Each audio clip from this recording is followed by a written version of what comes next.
Kalau sudah kemaksiatan merajalela, di mana-mana kemaksiatan dan kemungkaran, kamu tidak mau sungguh-sungguh melakukan amal ma'ruf dan tidak mau bersungguh-sungguh melakukan nahi mungkar, maka kamu semua akan diratakan dengan siksa oleh Allah Subhanahu wa Ta'ala. Dan siksa ini tidak pilih-pilih. Akibat perbuatan orang-orang tertentu melakukan kemaksiatan dan kemungkaran, kalau datang bencana-bencana tidak pilih-pilih, la ya'ummanallah, akan diratakan semua dengan siksa daripada Allah Subhanahu wa Ta'ala. Dan kalau sudah demikian, fayad'u khiyarukum fala yustajab lakum, orang-orang yang baik yang masih tersisa yang ada, mereka berdoa, doanya tidak cukup ampuh untuk bisa menolak bala yang datang daripada Allah Subhanahu. Kenapa? Karena tidak seimbang. Kalau mungkin kemaksiatan kemungkaran masih dilakukan perorangan individual, mungkin masih ada manfaat daripada orang-orang saleh yang ada. Sebagaimana dikatakan oleh Al-Habib Imam Abdullah bin Al-Haddad, laula humu bainal anami ladukdikat jibalun wa ardun lirtikabil khati'ati.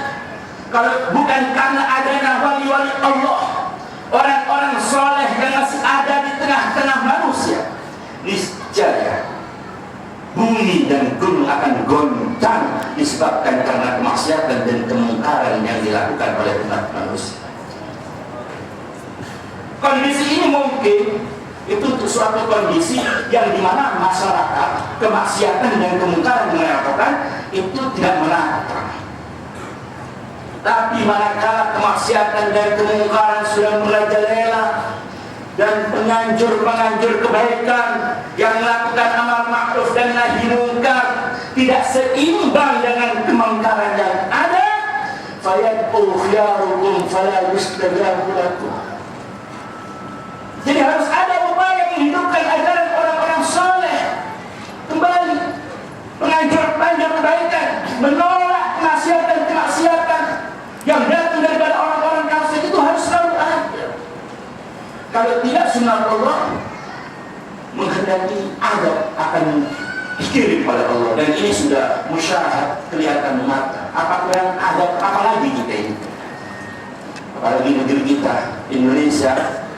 Saya dari Indonesia, tiap hari gempa bumi, tiap hari gempa bumi, tiap hari gempa bumi. Kalau tidak di sana, di sana, tidak di sana, di sana, terus banjir, longsor, tsunami, gunung meletus setiap hari.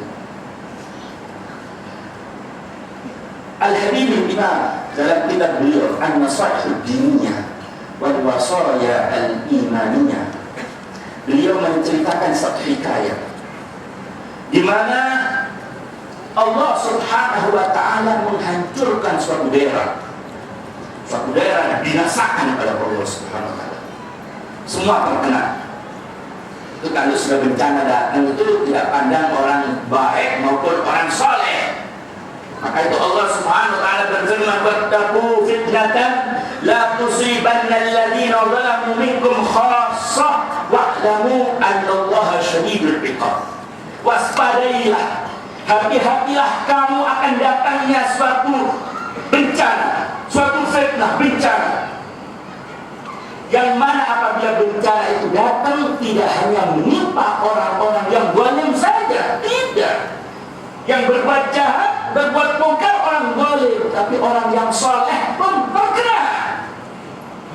Kalau tidak seimbang antara orang yang soleh dengan banyaknya kemaksiatan dan kemungkaran, terkena semua. Ini Al-Habib Imam Abdullah menceritakan satu hikayat bahwa ada suatu daerah itu dibinasakan oleh Allah Subhanahu wa Ta'ala karena banyaknya kemaksiatan dan kemungkaran. Padahal di daerah situ itu tidak kurang 18.000 orang soleh. Ada 18.000 orang soleh, a'maluhum ka'amalil anbiya. Amal ibadah mereka seperti amal ibadahnya para nabi. Tapi karena tidak melakukan amal ma'ruf nahi mungkar, kesolehan mereka sama tidak cukup ampuh untuk menolak bala daripada Allah Subhanahu wa Ta'ala. Bahkan di kitab Ihya dalam bab amar ma'ruf nahi munkar, Al-Imam Al-Ghazali membawakan satu hadits qudsi di mana Allah Subhanahu wa Ta'ala memerintahkan malaikat Jibril, ya Jibril ikrid Madinah kada wa kada ala ahliha. Wahai Jibril, kamu balik, kamu timpakan suatu daerah itu, timpakan kepada penghuninya, kepada penduduknya. Maka malaikat Jibril pun bergegas untuk melaksanakan tugas. Namun tiba-tiba malaikat Jibril berhenti dan menghadap kepada Allah Subhanahu wa Ta'ala. Ya Rabb, inna fiha abduka fulanun lam yaksika tarfat ain. Ya Allah, di tempat yang aku suruh menghancurkan olehmu itu, di tempat itu ada seorang hambamu yang soleh, dia belum pernah bermaksiat kepadamu sekejap mata pun juga. Maka kata Allah, idlibha alaihi wa alaihim li'annahu lam yatama'ar fiyya sa'atan qattu.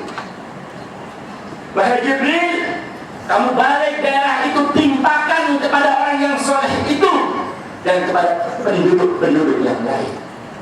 Kenapa? Li'annahu, karena orang yang soleh itu hanya sibuk dengan kesolehan pribadinya. Dia tidak peduli dengan keadaan sekitarnya. Hukum Allah dilanggar, kemaksiatan dan kemungkaran merajalela di sekitarnya, wajahnya tidak berubah di jalan Allah Subhanahu wa Ta'ala. Akhirnya semua dibinasakan oleh Allah Subhanahu wa Ta'ala. Dan ini sunatullah terjadi dari sejak zaman dulu sampai zaman sekarang. Itu Bani Israel dimurkai oleh Allah, dilaknat oleh Allah. Kenapa?